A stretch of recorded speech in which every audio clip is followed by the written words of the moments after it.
একটা video notification আসে। তো মানে সবাই দেখছিল, সেটা আমার একটা ফ্রেন্ড আমাকে শেয়ার করলো, ফেসবুক থেকে আমি ভিডিওটা দেখতে পেয়েছি।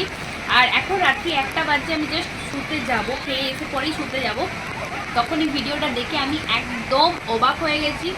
ভিডিওটা পুরোটা ডিটেলসে দেখার পর আমার মনে হলো যে তোমাদের সাথে এই ভিডিওটা শেয়ার করার দরকার আছে।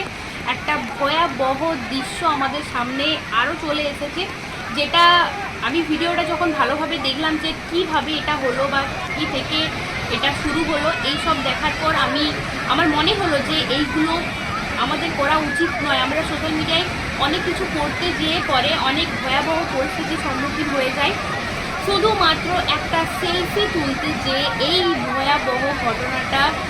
ভয়াবহ ঘটনাটার সম্মুখীন হতে হলো একটা সেলফি তুলতে যাওয়ার জন্য।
শুধুমাত্র একটা সেলফির জন্য, একটা ভিডিওর জন্য, সোশ্যাল মিডিয়ায় দেওয়ার জন্য আজকে পুরো পরিবারটাকে শেষ হতে হলো।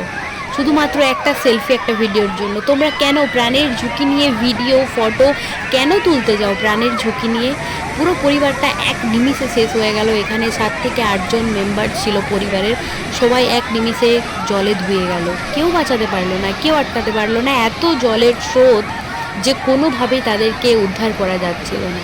আজকে পুরো পরিবারটা একদম শেষ হয়ে গেল। কত দুটো বাচ্চা ছেলে ছিল, তারাও কিন্তু কাউকেই খুঁজে পাওয়া যায়নি, সবাই কিন্তু নিখোঁজ হয়ে গেছে।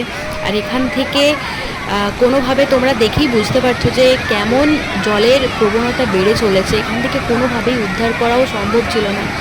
আমি একটাই কথা তোমাদের বলতে চাই যে শুধুমাত্র সোশ্যাল মিডিয়ার জন্য এত ছবি ভিডিও রিস্ক নিয়ে আমরা কেন তুলতে যাই? জীবনে বেঁচে থাকলে আরও কত কাজ করা যেতে পারে।